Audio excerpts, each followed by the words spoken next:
Welcome to the Ride With Us podcast, presented by the American Coaster Enthusiasts, the world's largest ride enthusiast organization dedicated to the appreciation, promotion, and preservation of roller coasters around the globe.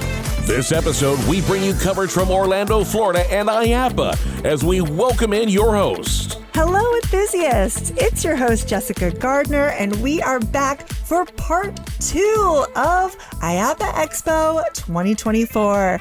I have with me Derek Perry, Doug Perry, Gerik Gooch, and Lauryn Heller. Thank you all for coming back and joining me for part 2, covering this incredible 4 days in Orlando, Florida. How y'all doing? Awesome. Wonderful. I'm doing great. Excited. We left off at the end of day 1, covering all of the amazing press conferences that happened. But there's so much more than just those day 1 announcements. And so I really wanted to get into other announcements that were made that weren't necessarily big, like train car reveals.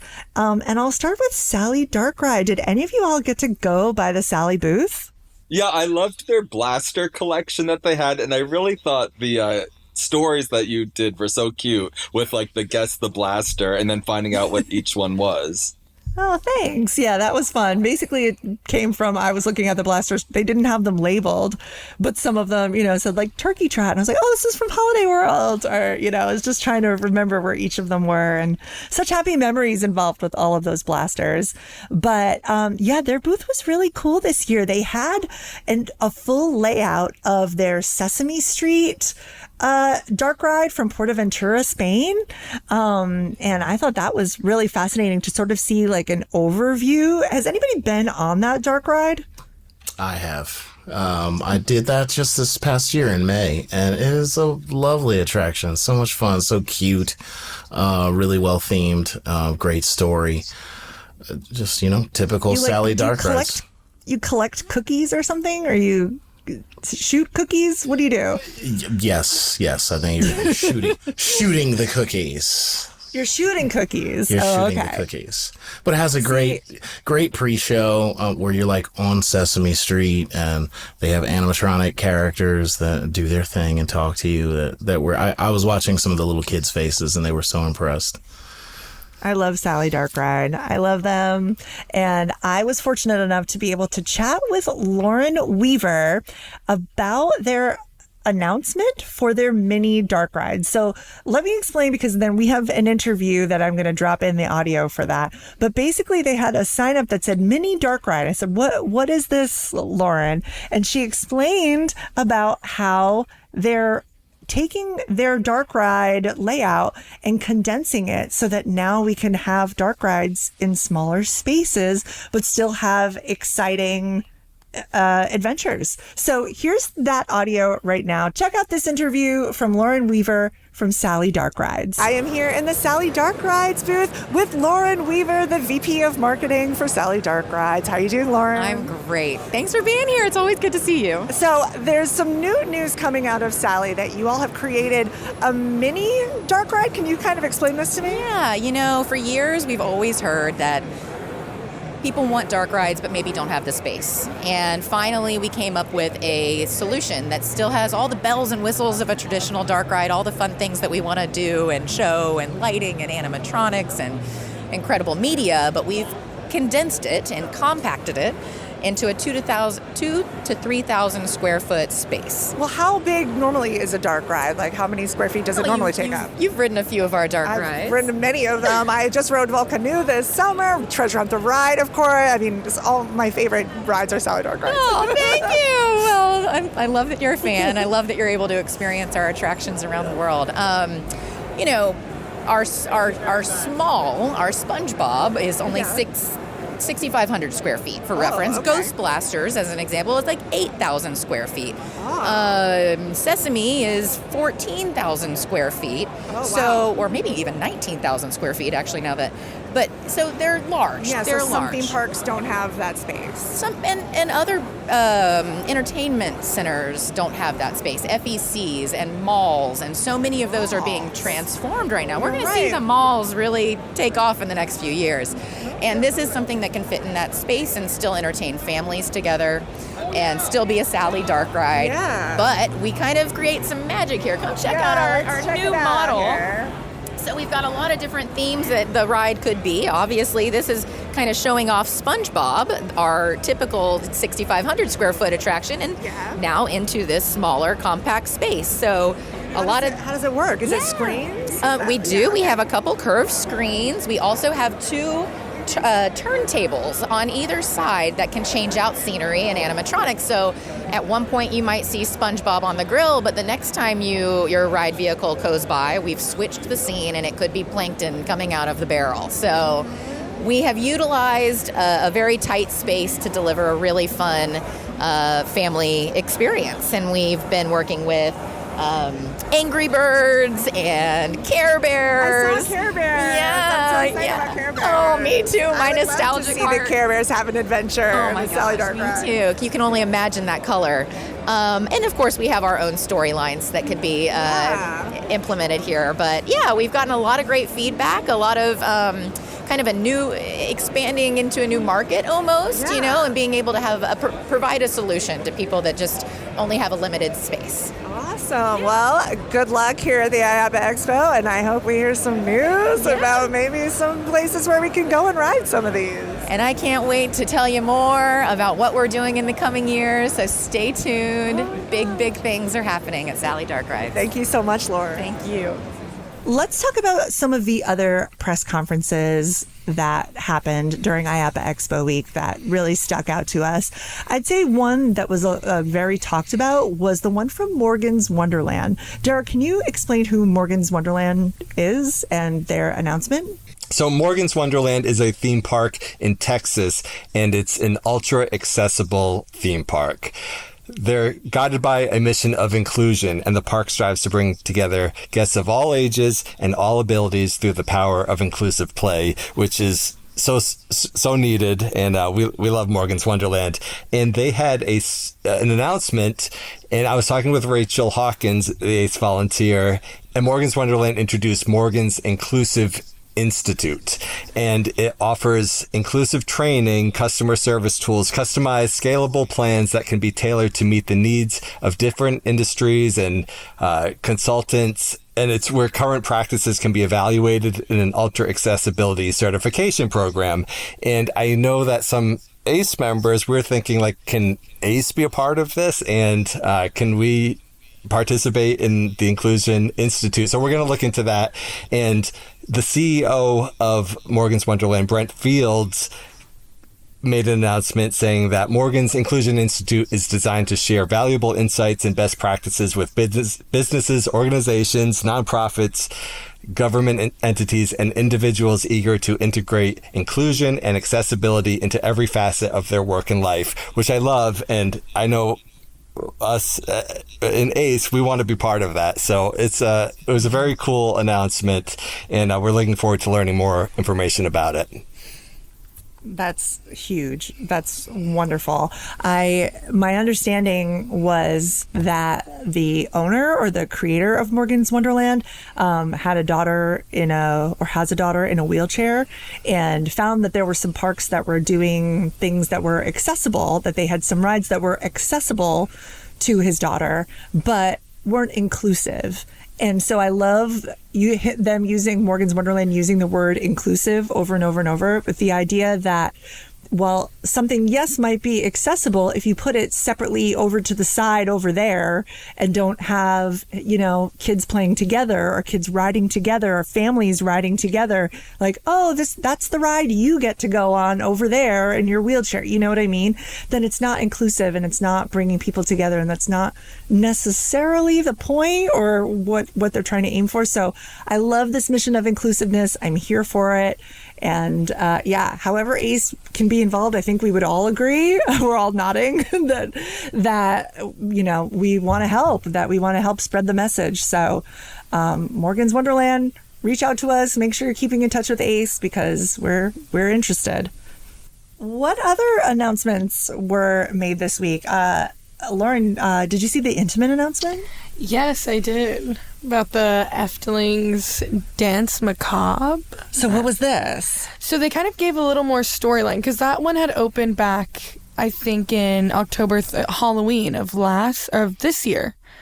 And they gave a little bit more of like a storyline to it, a little bit more of the background history, which I think was really, really cool because that park is really rich in storybook telling.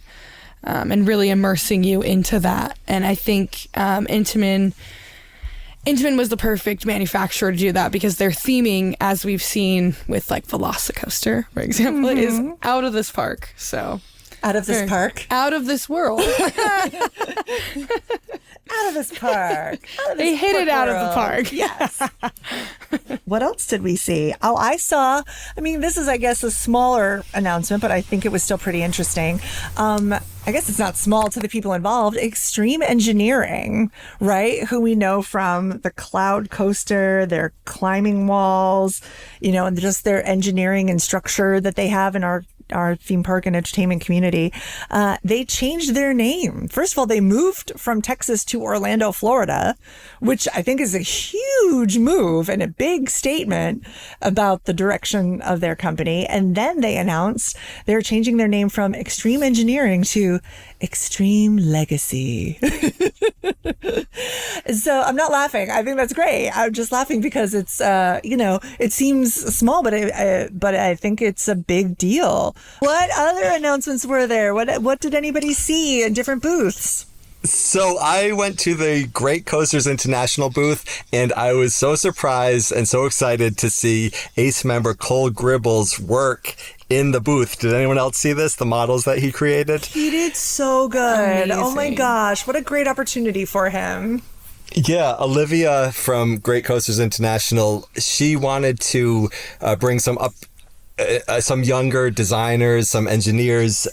She wanted to showcase them in the booth. And the way she did this, she reached out to Cole Gribble and she saw a design that he had done. So she wanted him to expand on it. So he created 3 coaster models, 3D printed with they were the front cars, the lead cars of Great Coaster International, possible coaster designs for the future. So he came up with 3 different designs with Olivia, and they were showcased there. And I was so proud of Cole, all the work that he's done for ACE, and I couldn't be happier for him. And there's an interview on YouTube with him about that, the ACE YouTube channel. So everybody go there and check that out. Congrats, Cole. Also, Moser has a stand-up spring ride drop tower that they had announced.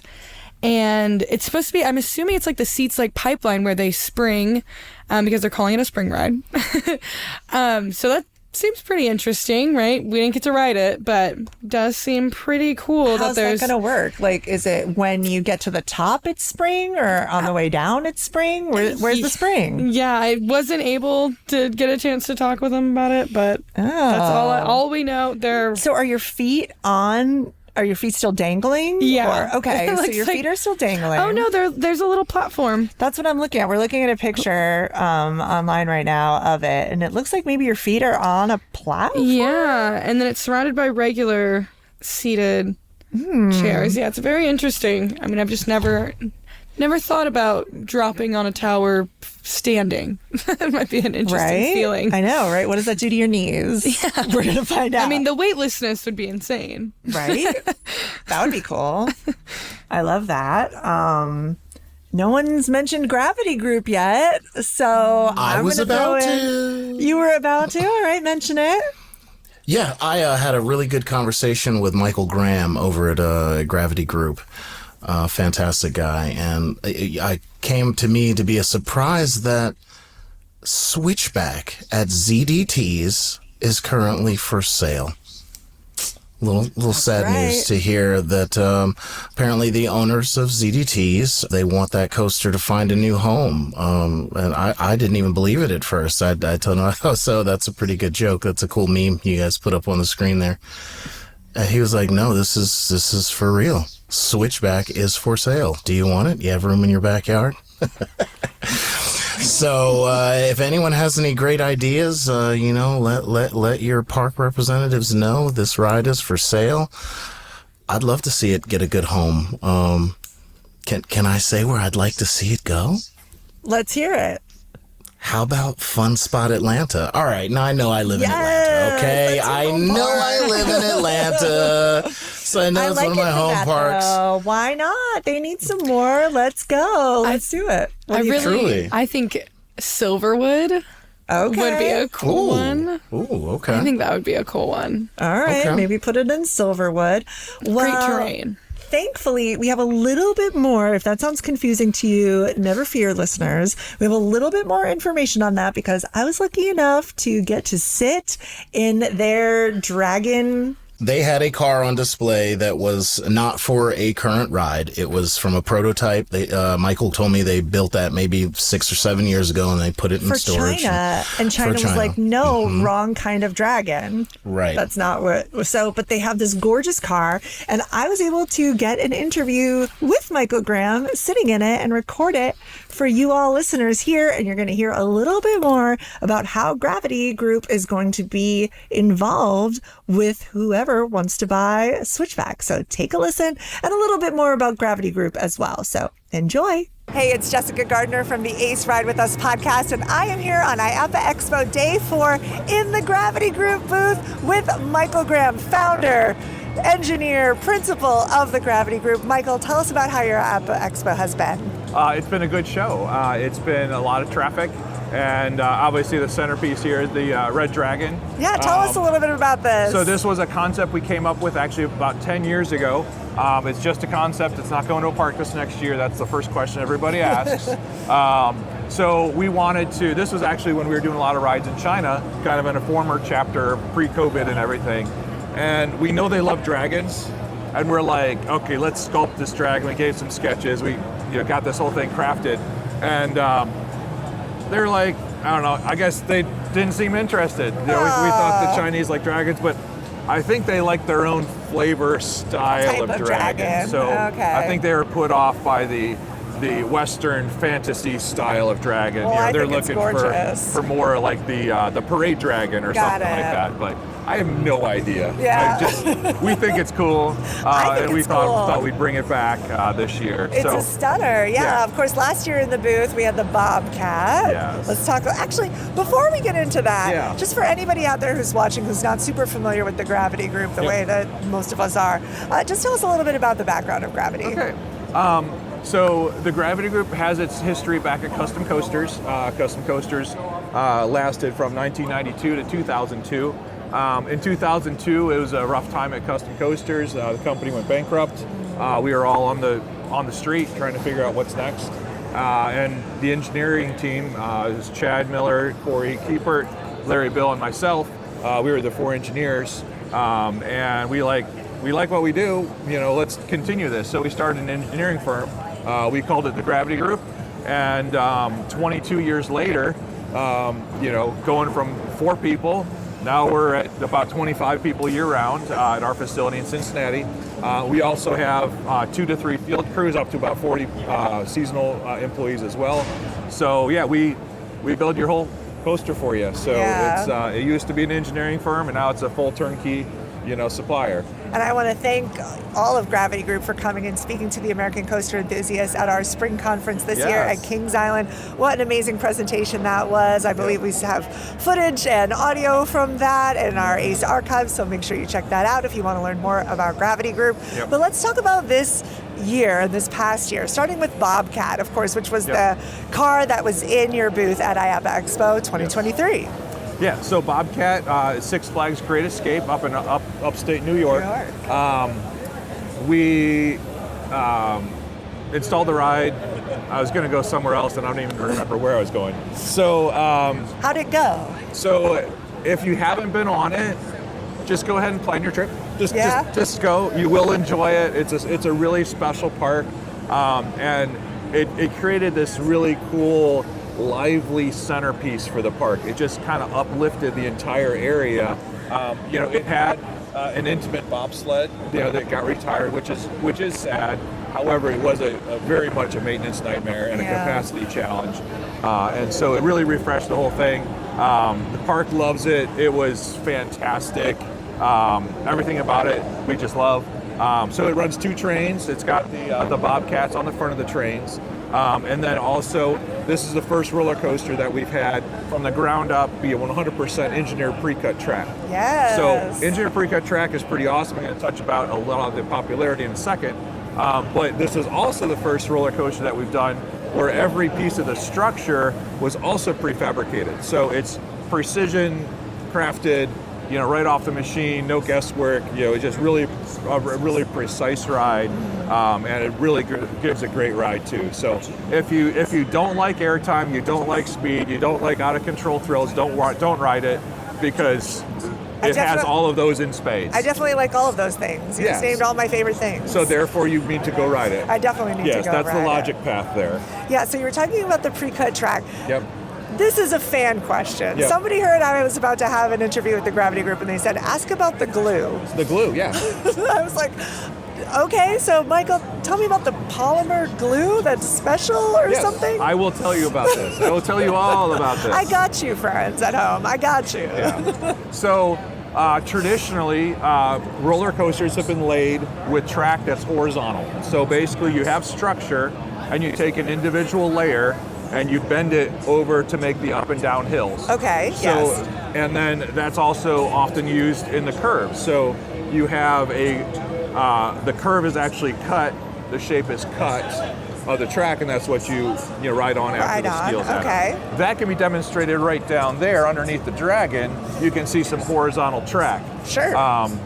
And then, so in the twisting areas and in the sharp turns, we use a horizontal track. Now, if we look at individual pieces of wood, if those are joined together, it increases the strength dramatically. So why is strength important? If you look at some really cool geeky videos of wood coaster track, it'll often sag right between valleys, and you often, that's what you feel. So that's the washboarding that you feel is the shape of the track is not perfect through those valleys. And so what we can do is the more layers you have that are solidly joined together, in this case what we use is Gravity Goop, G-O-O-P, not G-R-O-U-P. So Gravity Goop is that glue that holds the world together. No, it does. It's really a really specific, intriguing adhesive. But that makes the track about 8 times stronger than without it. So it's definitely something that's really worth it. It is a little expensive, but your track lasts significantly longer, that much longer because it's so much stronger. So, and is it a smoother ride in general? Yes, yeah, absolutely. That would make sense. Yep. Wow, I'm glad I asked. So, but not only that, I feel like one of those, the infomercial guys? Yeah. But wait, there's more. What really helps for engineer pre-cut track is not just those horizontal pieces. Those are pre-cut on a machine, so there's no, typically any type of curve is cut with a circular saw by hand, and they have got really cool tools to make it as smooth as possible, but you're still cutting something by hand, and it's not very precise. On this, we cut it on machine, it's computer controlled, it's almost like within a hair of where it should be, so it's just perfectly shaped. And that's just for the horizontal track, but not only just for the horizontal track, because we can also look at in the areas where there's just up and down, that's where the pre-cut really shines, because instead of having your boards horizontally, if you have them vertically, just like a joist in a house or a deck or something like that, it's no longer a diving board, but it's very rigid. And so you end up with something that's 20 times stronger and also 20 times less motion. It just makes sense. I remember at SpringCon, they had brought out some samples and allowed people to walk on them to even just see the difference of them. And it's so funny, no one thought of that before? Well, they did. Okay. 100 years ago, probably about 100 years ago, in some of the turns, like your classic roller coaster turns, they had high flat turns. And what they did is they had their vertical boards. Right, okay. But it's a really boring ride if it's just flat. You're talking about just a really boring ride. So you have to have the up and down. And they didn't have any type of way to cut that shape into those vertical layers. And that's where we put all this stuff together to create the patent pending engineered pre-cut track. And so instead of relying on your structure to bend your track over, you define your shape and your track, and your structure goes up to it. So if you're in those valleys, you don't feel that washboarding at all. It's just gone. But it also doesn't feel like a steel coaster in a negative way. It's not like too smooth. It's just like the perfect smoothness. It just feels like a brand new ride. That's forever, cool. or for how long the track lasts environmentally. That's so cool. I Yeah. love that. Ingenuity. Yep. And engineering. So not only does it sound pretty cool, but the last 2 years, I think the last 3 years, we've done 9 to 10 upgrades of existing wooden roller coasters with that. So when we came out with it, we were honored by ACE for preservation of wooden roller coasters, and that's exactly why. It's extremely popular, and so like say for instance this past year we did 9 upgrades plus Bobcat, and that requires a lot of people, it requires a lot of facilities, and that leads us into the next chapter of this interview is we have a really big news, and that is we have been renting for a few different, since the beginning of Gravity Group. Actually, I take that back. When we started the Gravity Group, it was just the 4 engineers, and we worked from home before it was cool. We had to work from home because we had to. So now working from home is cool. Yeah, we have some remote flexibility in some of our workers too. But so we've been renting, and more recently, in the last year, we bought our own building. Congratulations. And so it's huge. It's awesome.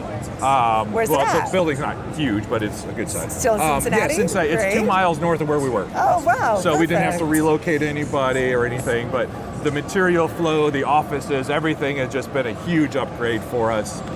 So much easier to do our work, and we're not the terrible neighbors that we were where we had the old place. We were the bad neighbors. Like we had lumber outside in our parking lot, and they're blocking their cars, and it was a little rough. Yeah, but you're creating masterpieces. We think it's cool, so. but if you can't get to your car because there's this big pile of lumber in the way. I could see that could be a problem for some They're like, hey, tenants. can you move your stuff? Yeah. As a renter, for sure. So our landlords weren't exactly happy. The neighbors weren't exactly happy, except when they left. They're like, oh, we'll miss you. It's like, Okay. I don't know about that. So yeah, we have a wonderful lumber yard out back now, and everything is Great. just really easy to make a lot of pre-cut track. All right, so then that brings me to what's the plan for Gravity Group in the future? So there's all kinds of cool stuff, none of which I can talk about. But what I can say is that the engineer pre-cut track popularity only creates more demand for it. So I see us as another record year of engineer pre-cut track upgrades, and if there's new rides that appear coming in the future, we'll get to talk about those then. So we always have to wait for the parks to announce things. Of course. And that's just how we have to have it, because they would be very unhappy if we announce something for them. Yeah. And we might no longer be doing that ride for them. I understand. We understand, and we Yes, want you to be exactly. safe, of course. Yep. We did talk about this a little bit earlier, but I'd Yep. love to talk about it in our extended interview here as well, that we were walking by the booth and we saw that Gravity Group is helping ZDT's amusement park sell Switchback. Can you talk a little bit about that? Yeah, so ZDT's Amusement Park in Seguin, Texas, home of the largest pecan, by the way, at one time. What? Yeah, it's the largest pecan. It's like a big, I don't Okay. know. It's a Seguin thing, I don't know. Okay. My camera people are nodding, yes. Yeah, absolutely. So everybody knows the largest pecans in Seguin, Texas. It's like the world's largest, ball of yarn, those kind of things, the oddity things. So Danny Donhauser and his wife Sarah and their family are looking to retire.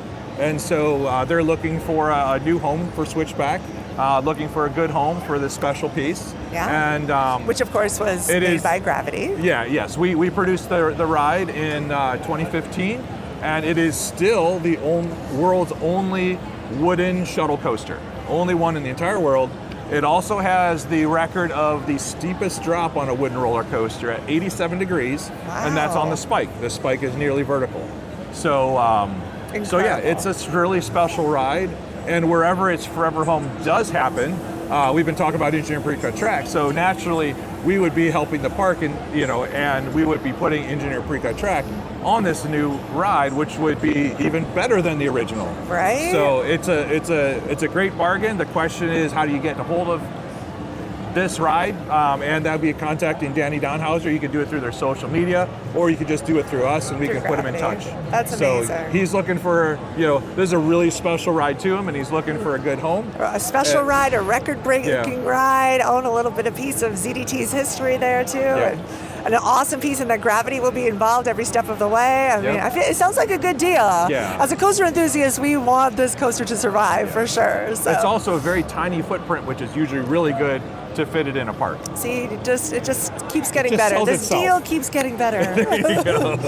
Well, I appreciate everything. I just want to say on behalf of the American Coaster Enthusiasts, thank you so much for all of our relationship that we have, that you have, and everything you all have brought to ACE. And of course, your preservation efforts are continually appreciated, and keep making great stuff, and we'll keep helping you promote it. And I hope this friendship keeps going. So, Michael, I don't see it getting any worse.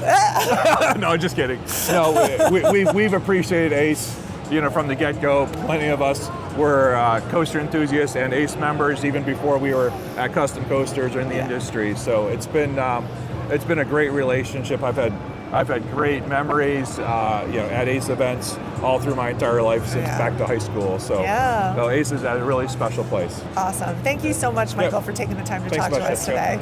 Yep. No, I was really surprised that I got to get a credit at IAAPA Expo. I got to ride an SPF Visa that's going to Colorado and Malibu Jacks. Oh, is that where it's going? Yeah. That's where it was going. Yeah, it was a super fun ride. Got a few spins on it as long as you get the weight distributed right. It's real fun.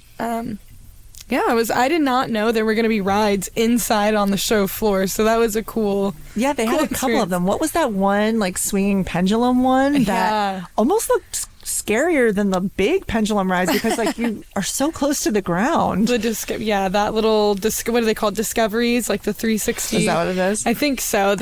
I rode it. Amazing ride. Was it? Yes. I did not. You don't feel it was so smooth. You didn't feel the counterweight at all. It was so smooth. But did it seem like you were going to hit the ground? Yes, but if you just look down and just keep your arms up, it's a fun ride. All right. That looked really cool. I'm sad that I didn't get to ride it. I was running around doing a ton of interviews, including this really great one over at the Rocky Mountain Construction booth. Darren Torr is such a friend to the podcast, of course, and a friend to the American Coaster Enthusiasts. And we had a great interview. They didn't have anything really major that they were announcing, but they had a couple of really fun points that they were bringing up. And I know everybody's always curious about the future of RMC. So check out this interview I did right here with Darren Torr. Hey, this is Jessica Gardner from the ACE Ride With Us podcast, and I am here in a lovely booth, the RMC booth, which won Best Booth this year at the IAAPA Expo. Is that right? We did. That's right. Very Congratulations. Thank you. And this is Darren Torr, the president of Rocky Mountain Construction. Darren, how has your IAAPA Expo 2024 been? It's been fantastic. We've had really good traffic. We have people interested in our products, and I think we're going to hopefully have several good projects come out of it. Oh, really? Did you announce anything, Chris? We didn't announce anything because we already have a little bit off cycle with the openings. We just opened up a new ride in Korea, which is going to open up in the next probably 10 days. It will open. We've got a fantastic, exciting project, which is a racing Raptors or dueling Raptors that we're opening up in Wallaby, Holland. It's got a thrill side of it, which has 6 inversions, and we have a family side of it, which is no inversions on it. And no inversions. I don't think a lot of people know that. I don't know if people were talking about that or not, but I'm excited to hear that you can kind of like choose your own adventure, right? It's going to be super fun. I think it'll move a lot of people. I think one of the signatures will be we call it the Top Gun stall, where the 2 trains are above each other. We've got a DNA roll. It looks super fun. I can't wait to ride it. Construction's going fantastic on it, and should be fun in the spring. So it's going to be like that Top Gun stall in Twisted Colossus there, but the exciting side will go upside down. You'll have to see. All right, we'll have to see. There's a good reason to go to Holland. Yeah, I know, for sure, right? What else is going on? We were at Lost Island this year, and in front of all of the Acers, it was announced that Lost Island's getting Fire Runner, a single rail Raptor, right? Yeah, we're super excited to work with Gary's team on that. We'll be opening up for summer of 2025, so that should be a fantastic ride. Everything's on schedule with it, and not expecting any surprises. All right, good to know. So it sounds like things are happening, things are moving and grooving. But you were also telling me before we got on camera that you're innovating and you're looking towards the future for RMC. What does that look like for you?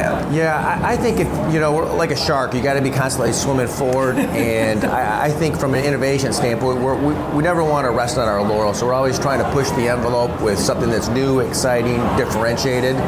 Like a couple big things that are working on right now. We're working on a brand new family coaster. You can see this is going to be a test seat that we have here right now. Super ergonomically friendly, ratcheting system, ease of egress to get through it. It's class 4, so it will not be going upside down. You can see a slight model over here, the 3D model that we printed of it. And this is going to moose on the front. Yeah, it can be themed out anything. It's really kind of inspired by the wild mouse that's out there, that have been out there for a long time. So, it's family. We want it to be really fun and whimsical for, smaller children. It goes down to a 39-inch rider height. Nice. So it'll have sharp turns. The train is really geared up to be able to articulate, so we can make sharp turns. We can make overbank turns with it.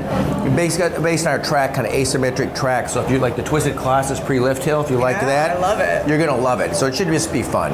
I love that. Yeah. And then there's a fun little model over there in the booth as well. And you were telling me it's telescopic. Can you talk a little bit about that? Yeah, we've had a flying scooter, which is a tremendous value for, from a park standpoint. We've been doing it for a long time. So we've decided to, we're always modernizing things with different variable frequency drives for speed control. Also lighting packages, easier egress from that standpoint. New seat belts that make it easier to get in and out of the ride. But the most exciting thing is we've made it telescoping, so it'll rise up to almost 80 feet. So it's already a very, very fun ride because it's interactive. You can whip it around. Now you'll be able to take it up. It's added some additional verticality to it, which I think is going to look fantastic at night, particularly when you put an underglow on it. Also, we're trying to make everything much more customizable, themable, so the sweeps can actually be customized. And we're working out on the fit and finish to make sure all the detail work looks fantastic. I love that. I love hearing that. What do you want the American coaster enthusiasts to know out there? Well, RMC. I think we continue to innovate. We're so excited. We've always been kind of perceived as a wood coaster company. We love doing wood coasters, renovating them or reimagining them. Are you noticed that? I don't know. I mean, I've been on Air Force One, and Well, so we did Air Force One with a steel truss, because from a maintenance standpoint, that's easy to do. We've also ready to do a hyper right now with a steel truss system on our I-box, or not a steel truss, but a column structure on our I-box. Be able to span a long time, long distances, and it'll be a new track system we developed, which is our split Rex track system. Cool. Yeah, so we're just looking for the right partner on that one right now. All right. Everybody pay attention then. If you're listening and you're looking for something like that, we want to see it. Me As too. Enthusiasts, we want to see it. It's going to be fantastic. Darren, thank you so much for all of your kindness to ACE members and always being willing to talk to us here. I really appreciate it. Thank you, Jessica. Thanks. I hope you have a great rest of your day. And the Gerstlauer booth was really cool. They had the model of the inverted infinity coaster. So that was awesome to see. And they also had a little model of the train or the car for the airtime coaster. Yeah, I was excited to see that one, the Infinity Inverted Coaster, because that it has not been named yet, but it is slated to go to Parque del Café, which is in Colombia in South America. This is a park that I've been planning for several years to go to. For enthusiasts, Is that Coffee Park? Is that Coffee yes. Park? That's what Park of Coffee. Yes, it is the national. It is the National Coffee Park of Colombia. So it is in the mountains of Quindío, which is where it is a major coffee making region. So yeah, that is the theme of this park. They celebrate the production of coffee and how that's a big part of their culture. A lot of enthusiasts would be excited to go to this park because they have a beloved Schwarzkopf, the former Zambezi Zinger that was at Worlds of Fun. That is where it was relocated. This is now that's where it is. Yes, this is now the Montaña Rusa at Parque del Café. and it has been there since 1999 after it was removed from Worlds of Fun. So like I said, the park had been on my radar for quite some time, and then they announced this new Gerstlauer Infinity Inverted Coaster, which I rode their first model of Infinity Inverted Coaster at Tusenfryd in Norway last year, and it's a great ride. I mean, the model looked really cool for this, and it seems like all of the coasters at this park are kind of tied into the terrain. Like I said, it's set in the mountains, so it's kind of hilly and very beautiful. So this should be a really cool addition. I did a great interview with Chris Roberry from Ride Entertainment about the Airtime coaster and the Infinity Inverted Coaster.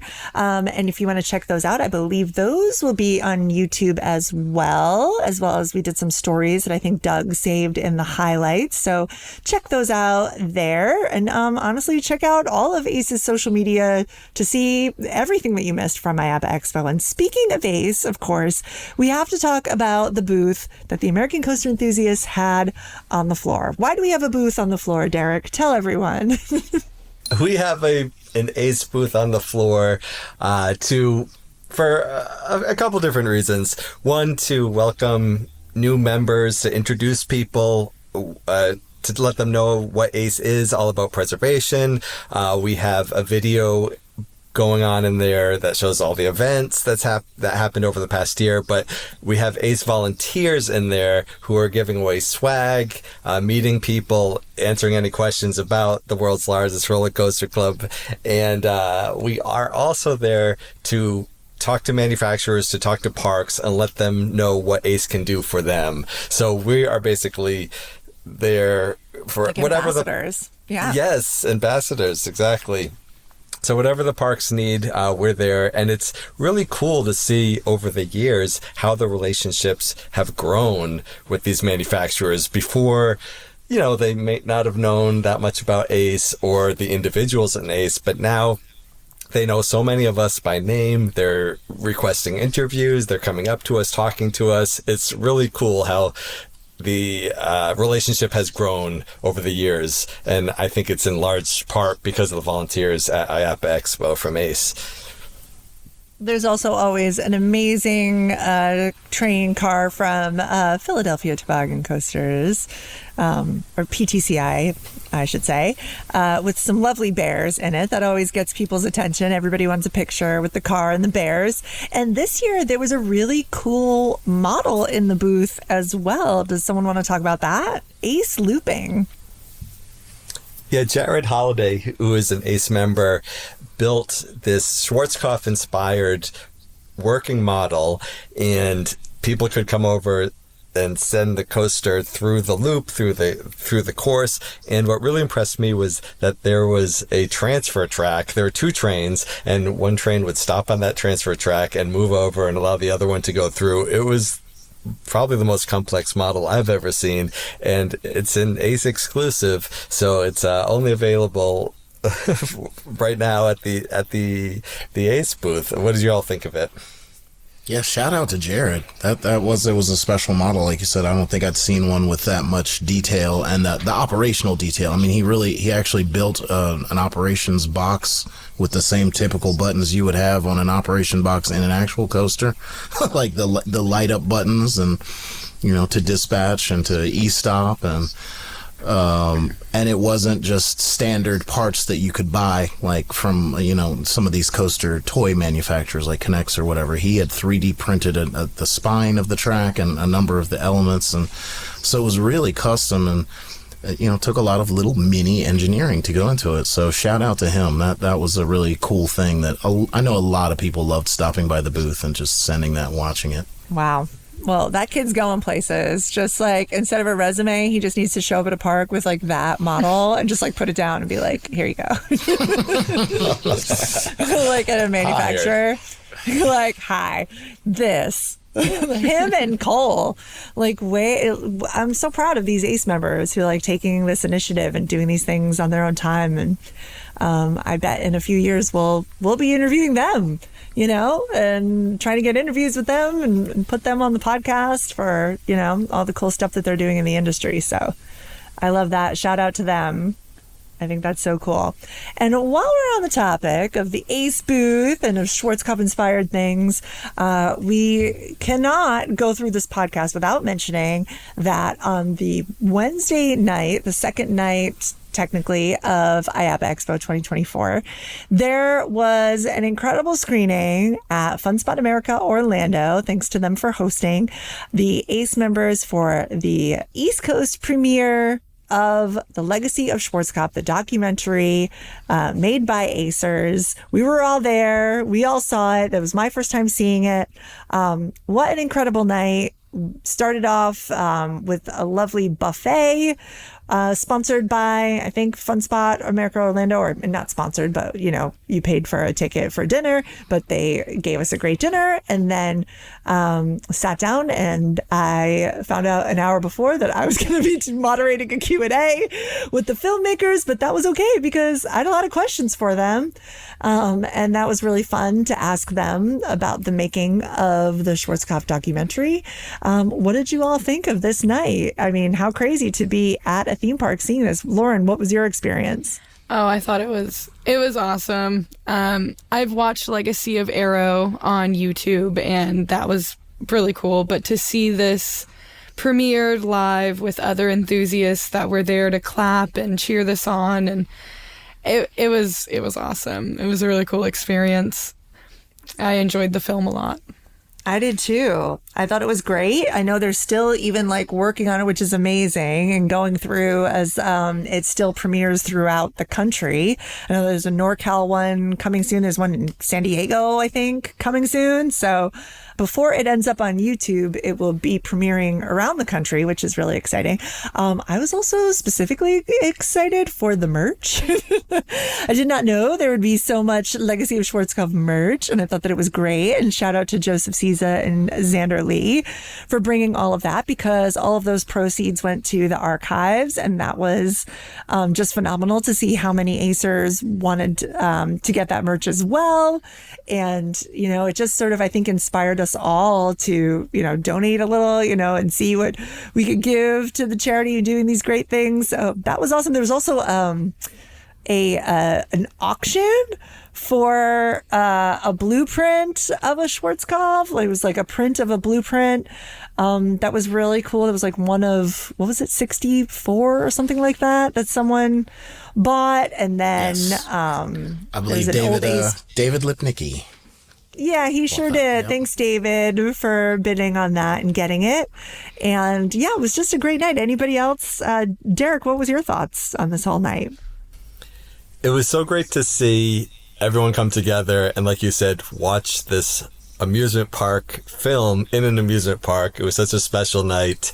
I know the filmmakers worked so hard on this, and thank you for doing the Q&A. That was terrific, and I learned a lot about the movie and even things I didn't already know. But yeah, the people who were there just really loved the movie, and like you said, it's going to be premiering on ACE's YouTube in 2025.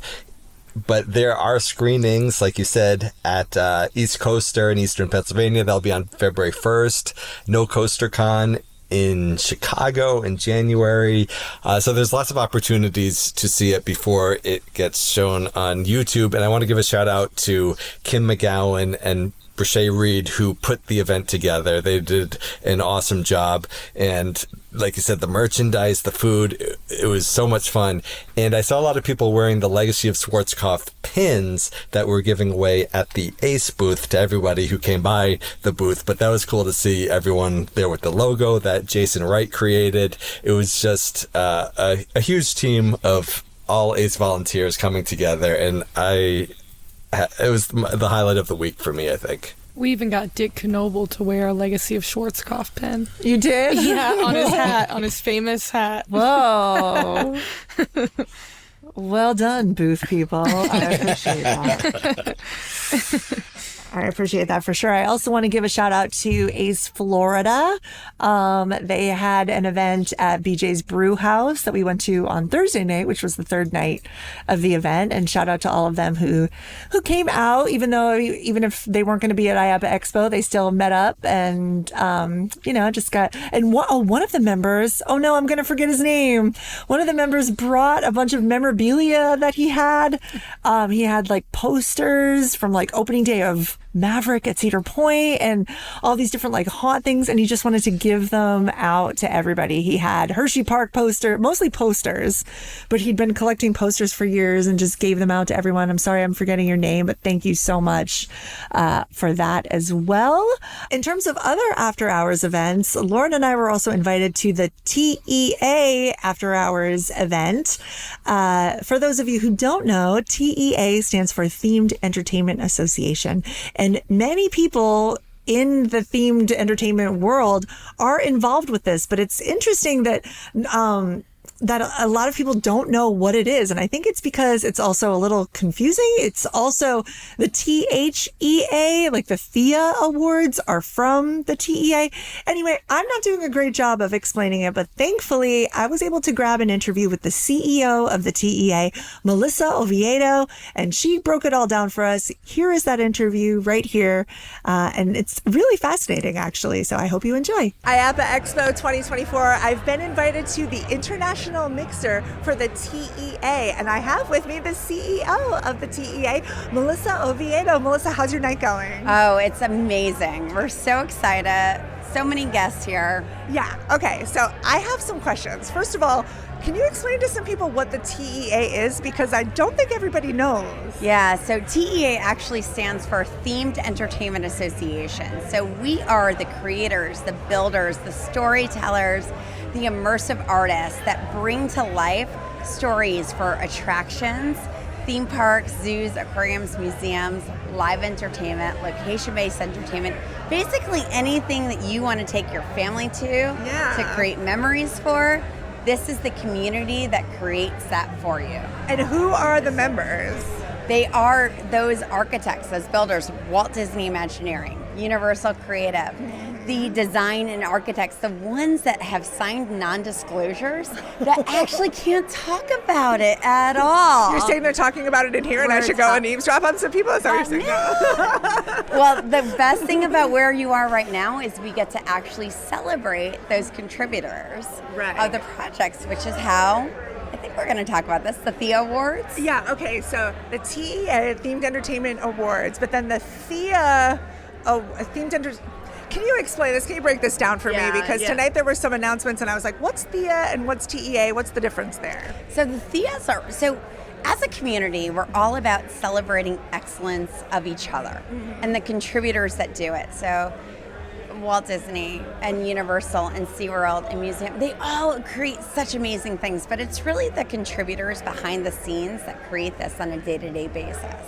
So the Thea Awards are all about celebrating excellence on a global level and celebrating that on an annual basis. So what's been opened, what's been created, and then who are all the people that for one time we get to break those non-disclosures and talk about the fact that we actually got to do something really cool and talk about it and be able to celebrate it together. And so tonight you were up on that stage and you were announcing some of the nominees, some of the award winners. Can you talk about those? One of them I have to say that I was really excited for was the Classic Award going to the Spider-Man attraction at Universal Islands of Adventure, because I was just talking with some of my friends about how that attraction still stands up after all these years. You know, Spider-Man actually defined the dark ride experience for so many theme parks because it was one of the very first ones that completely immersed you and told a story that you were connected to, that you understood, and to be able to celebrate that ride almost 25 years after it opened felt so good for the TEA tonight, and really excited about that. So we actually celebrate this on a very grand stage. We call it the Oscars of theme parks, right? So, or theme park prom, as it's affectionately known in the industry, in March 15th at Universal City in Hollywood, where we all celebrate. We get super fancy. We give the big awards and we make it a night to celebrate our peers together. So fun. I saw a pipeline that is going over our head right now. May have been an award recipient. Yes, some others. Well, SeaWorld has been an award recipient for us over and over and over again, which is why we love being in this venue. Is like the partners that we have are so critical to the success of the TEA and the success of our members. Our members are the creators of these experiences, and without our owners and our partners, we can't do what we do. And if someone wants to get involved, if someone wants to be part of this, where should they go? What should they do? www.teaconnect.org. We have a student membership. If you're next gen, if you're graduating, if you're interested, you don't have to be a designer, an architect. You can be an accountant. You can be a marketer. You can be interested in business. You could just be interested in customer service or hospitality. This is your community. If this is what you love, come and join us. These are your people. I love it. Thank you so much for talking to me. You've explained it, cleared it up for me so well. Thank you so much, Melissa. And congrats on a great night. Oh, thank you so much. We can't wait. And speaking of awards, a special award was given this week to one of our members. This happens every year. Derek, why don't you break it down for us? So ACE has an honorary member award that is given out, and Chris Kravchik from Florida received that honor this week. So it was really special. Elizabeth Ringus, ACE president, presented Chris with the award, and Chris has volunteered for years. He was region director. He stepped in as operations director when we lost Jay Jacobs, and so he really worked hard. ACE may not have thrived after, and he made things happen. And it was really cool that Maddie Kravchik, Chris's daughter, who is an ACE member and used to volunteer all the time for ACE and now actually works for IAAPA in the marketing department. She was there, and the rest of her family was there, along with founding member Richard Munch. And the award is presented to someone who goes above and beyond, and Chris definitely did that. So he is an honorary member for the rest of his lifetime, and he never has to pay ACE membership's dues again. So we're really excited for Chris. And he also gets a year of going to all the ACE events for free, which is really cool. Oh, I didn't realize that part. That's nice. Really fun. Good for him. Yeah. Chris may be the very first. Chris. He may be the very first ACE member that I met. My very first ACE event was in November of 2016 at Busch Gardens, Tampa, and he was the rep who was over that event. And I think he may be the first one I met when I walked up and said, "Hey, I'm here at my first ACE event. I'm so excited." And that made me want to be an enthusiast that day. I was sure after that, and I was like, this is amazing. I was like, I'm so glad that I decided to join this club and start going to events. So shout out to Chris Mine Kravchik. was Derek Perry. Hey! Which just goes to show you how important region directors and assistant region directors are to our organization, because sometimes they're the first people that people see when they sign up for ACE and decide to go to an event. And so shout out to all of them. And if you're listening and that inspires you and you want to volunteer, please fill out the volunteer form on the website, ridewithace.com. Let's wrap up this episode by just going around and everybody saying what their experience was like this year, or their top takeaways. I, of course, want to start with first timer. Wait, Gooch, was this your first time at IAAPA Expo too? This was my second IAAPA This was your Expo. second. Yeah, Okay, I represented ACE there in 2021. I'll go to you second. Okay. All right. But first to Lauryn Heller. Lauryn, what did you think of this year from a first-time perspective? Was it what you expected? Did we prepare you enough for it?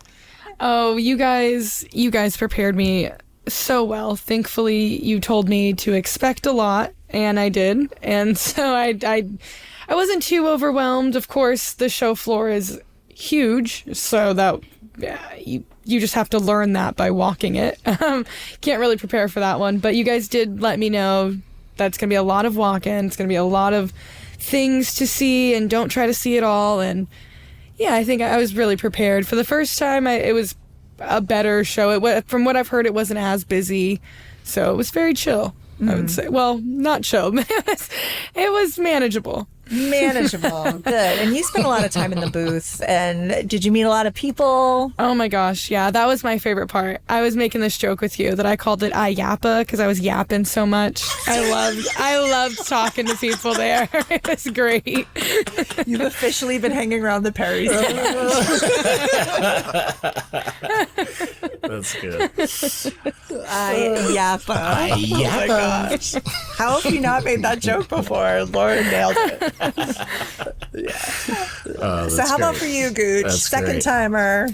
Yeah, this was my second IAAPA experience. Both times there with Ace. And this time I actually got to meet the founder of Ace, Richard Munch. I had not met him before. And he said something that has always stuck with me since I've been in it. When I first joined Ace, it was all about the coasters. And then once you start to come to the events and things like this at IAAPA and you meet all the different people, you realize that it's just as much about the people, sometimes even more. So just like what Lauren just said, I had a great week because it was just great to see all of you guys and so many other ACE members who were there showing off their positivity and their enthusiasm, their excitement for these new attractions that are coming in the coming years.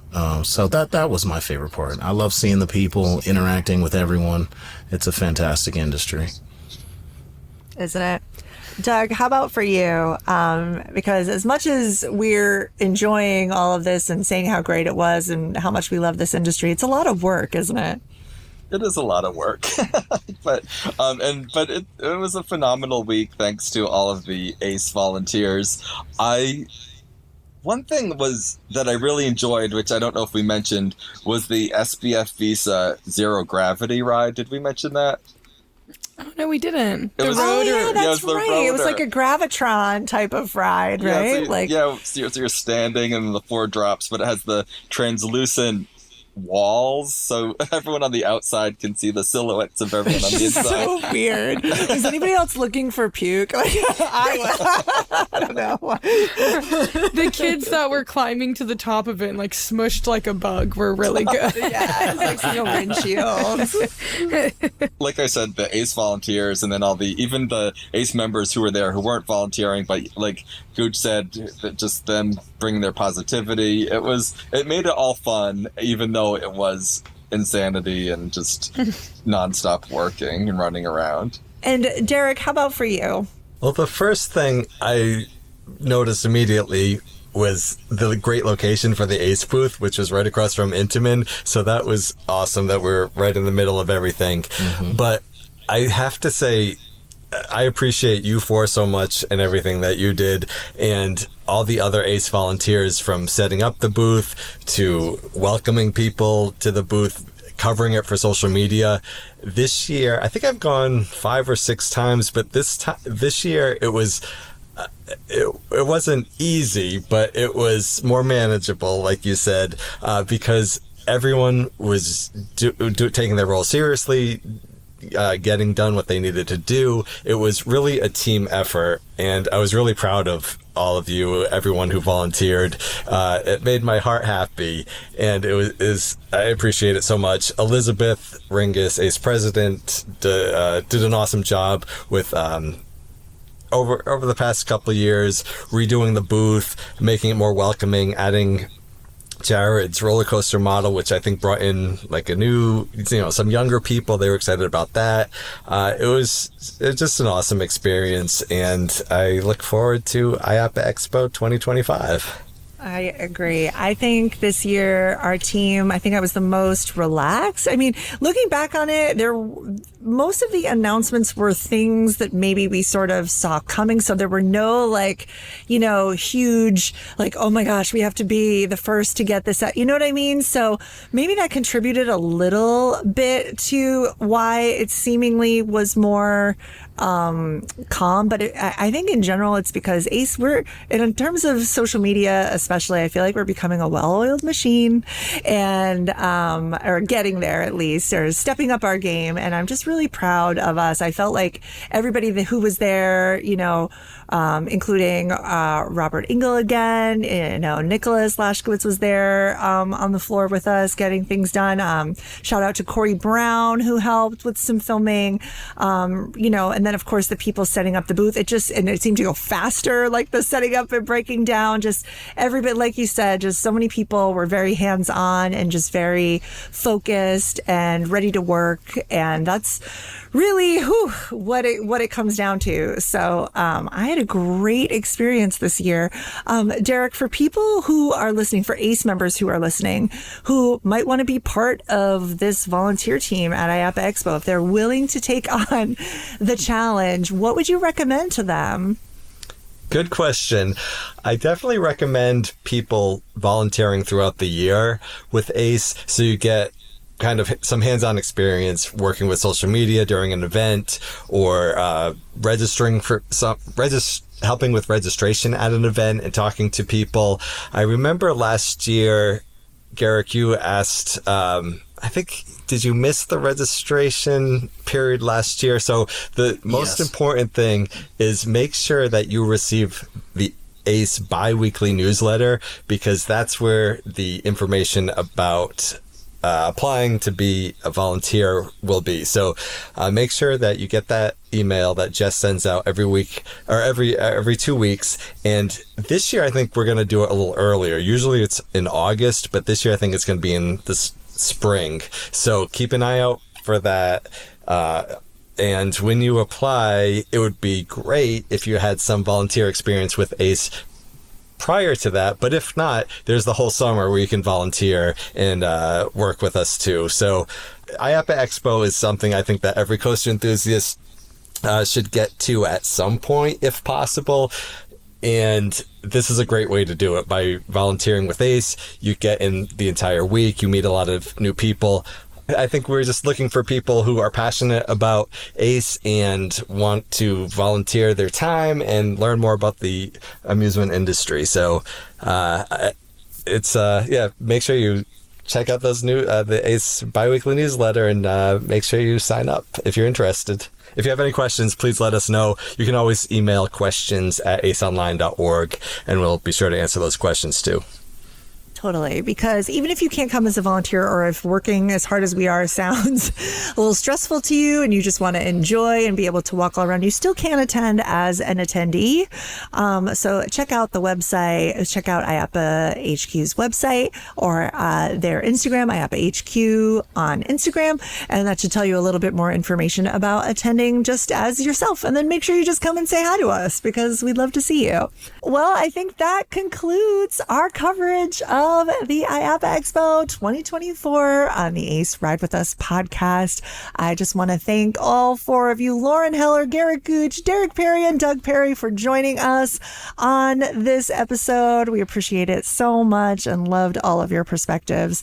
And to everybody listening, we really hope you enjoyed this episode. If you haven't already, please subscribe to the podcast. Give us 5 stars if you can, rate and review. And if you have any questions, comments, or podcast episode pitches for us, please reach out to podcast@aceonline.org. Don't forget to check the website, ridewithace.com. And remember that you can see all of the IAAPA Expo coverage on our social media. ACE is on Facebook. We're now on Blue Sky, Threads, Pinterest, LinkedIn, and make sure you're subscribed to ACE's pages on YouTube, Instagram, TikTok, and Discord. Follow ACE everywhere to stay on top of all the coaster and park news coming out and to hear what your ACE membership has to offer. Thanks for listening. Hope you get to ride a coaster today. Ride With Us is produced by the American Coaster Enthusiasts, a registered 501c3 organization. Visit ridewithace.com for additional information, and we will see you at the parks.